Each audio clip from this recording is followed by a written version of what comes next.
سلام به همه دوستای عزیز. امروز قرار بریم سراغ قسمت سوم از ماجراهای ضحاک. توی قسمت قبلی کاملا براتون از پادشاهی هوشنگ و طهماسپ گفتم و یه مرور حسابی کردیم. داستان جمشید رو هم تا وسطاش پیش بردیم. اگه یادتون باشه گفتیم که جمشید اوایل پادشاهی چه دورانی رو رقم زد و یه دنیای پر از عدالت و آرامش رو درست کرده بود. همه چی عالی بود، مردم خوشحال بودن، زندگی ها رو به راه بود. جمشید کلی کارهای بزرگ برای پیشرفت آدما انجام داد، ولی خب یه دفعه غرور گرفتش. انگار یادش رفت که این همه عظمت و قدرت از کجا اومده. شروع کرد به ناسپاسی و کم کم اون نور الهی که همراهش بود کم رنگ شد. از همینجا مشکلات توی پادشاهی شروع شد و همه چی به هم ریخت. خب حالا یه لحظه صبر کنید. فکر کردین قرار بریم از جمشید بگیم؟ نه. فردوسی اینجا یه چرخش جذاب میزنه. درست وسط داستان جمشید یه قصه رو نگه میداره و میره سراغ یه ماجرای دیگه.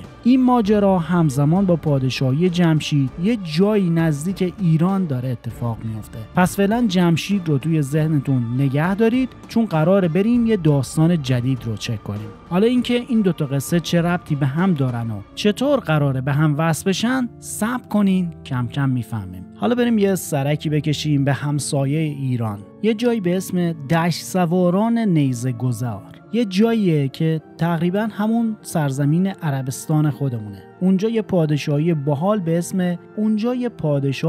به اسم مرداس داره کشورش رو میچرخونه. این مرداس واقعا آدم درجه یکیه، مهربون، دست و دلباز و کلی ثروتمند. همیشه حواسش به مردمش هست که تو آرامش و آسایش زندگی کنن. اگه بفهمه یکی گرفتاره یا چیزی لازم داره، از جون و دل مایه میذاره تا مشکلش رو حل کنه. خب حالا یه خبر عجیب. این مرداس مهربون یه پسر داره به اسم ضحاک که اصلا انگار از یه سیاره دیگه اومده. برخلاف پدرش که دلش دریاست، این ضحاک آدم سرد و بیرحمه. راستی میدونستین اسم ضحاک تو زبان پهلوی یه معنی باحال داره؟ بهش میگن بیور اسب، یعنی کسی که 10,000 تا اسب داره. حالا این ضحاک جوون یه دوست و مشاور داره که خیلی بهش اعتماد داره. ولی صبر کنید، این مشاور کیه؟ خود ابلیسه. بله، ابلیس قایمکی تو لباس یه آدم خیرخواه خودش رو به ضحاک نزدیک کرد و حسابی تو دلش جا باز کرده. یه روزی توی غروب تیره و تار، ابلیس با اون نگاه مرموزش پیداش میشه.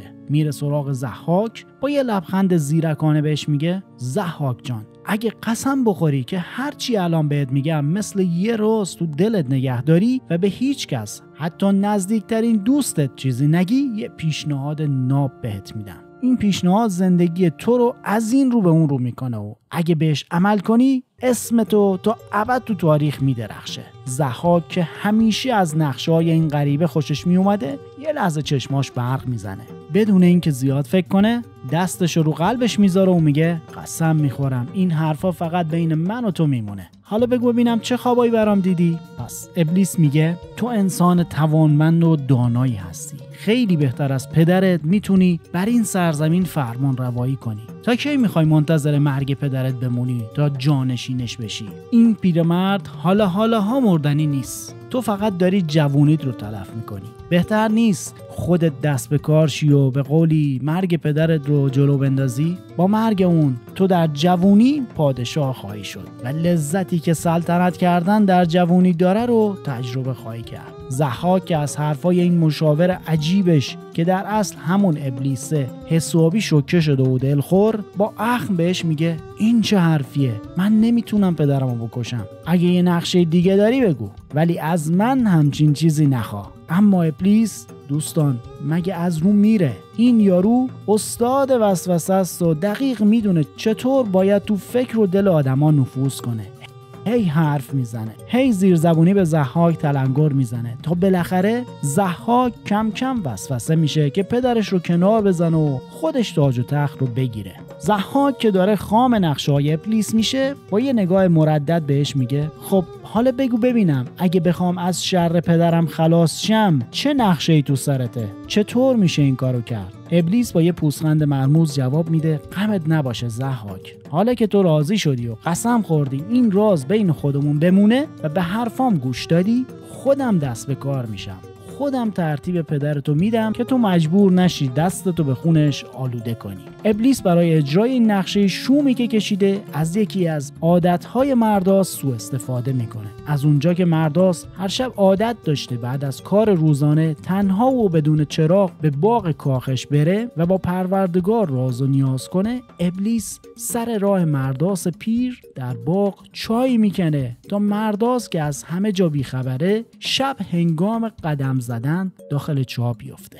بعد قبل از اینکه کسی متوجه بشه خاک روی چایی که مرداس توی اون افتاده میریزه و چاه رو پر میکنه. با توطئه ضحاک و ابلیس مرداس پادشاهی عادل و درستکار کشته میشه. انگار نه انگار که این ضحاک شیطان صفت فرزند چنین مرد پرهیزکار و نیکوکاری بوده. واقعا مشخص نیست چرا پسر چنین پادشاه عادلی میتونه تا این حد با پدرش متفاوت باشه. به قول فردوسی گویی پای خیانتی در میونه. شاید ضحاک اصلاً خون مرداس نیست، فرزند کس دیگه ایه که ذاتش اینقدر پلید و متفاوت از پدره. خب دوستان، حالا که مرداس پادشاه عادل با اون نقشه شوم از سر راه برداشته شد، ضحاک پسرش تاج پادشاهی تازیان رو سرش میذاره و میشه فرمانروای دشت سوارای نیزه به دست یا همون عربستان امروزی. ضحاک که حسابی با ابلیس رفیق گرمابه و گلستان شده، قول و قرارشو با این موجود پلید محکم میکنه.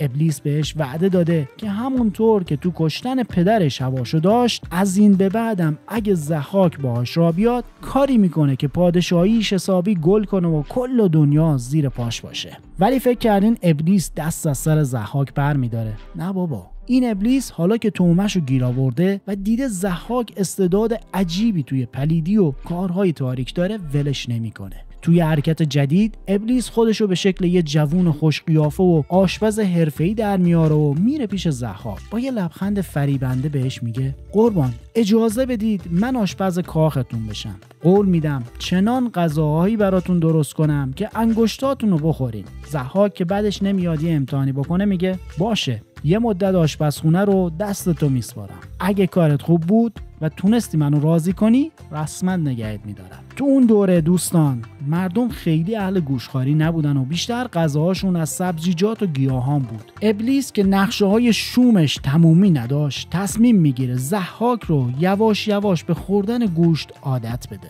هدفش چیه؟ میخواد ضحاک رو حسابی جسور و سنگدل کنه، جوری که انگار داره یه گرگ وحشی رو با گوشت و خون پرورش میده. روز اول ابلیس برای ضحاک یه خورشت خوشرنگ و لعاب با زرده تخم مرغ درست میکنه. ضحاک که تا حالا همچین چیزی نخورده حسابی کیفش کوک میشه و میگه وای این دیگه چیه؟ خیلی خوشمزه است. روز دوم ابلیس یه غذای شیک با گوشت کبک تازه و سفید براش میاره که بازم ضحاک انگشتاشو با غذا میخوره. روز سوم سفره رو پر میکنه از مرغ بریون و کباب بره آبدار و ضحاک دیگه رسما عاشق این غذاهای جدید میشه. روز چهارم هم ابلیس یه غذای حسابی با گوشت گوساله براش تدارک میبینه. ضحاک که حسابی از این غذاهای جادویی کیفش کوک شده و دیگه رسما شیفته دستپخت این آشپز مرموز شده، تصمیم میگیره اونو به عنوان آشپز رسمی کاخ انتخاب کنه. با یه لبخند گشاد بهش میگه دمت گرم، تو دیگه کی هستی که هر روز یه غذای بهتر از دیروز جلو میذاری؟ این کارت معرکه است. حالا بگو ببینم چی دوست داری بهت بدم؟ هر چی بخوای فقط اشاره کن، خودم برات جور میکنم.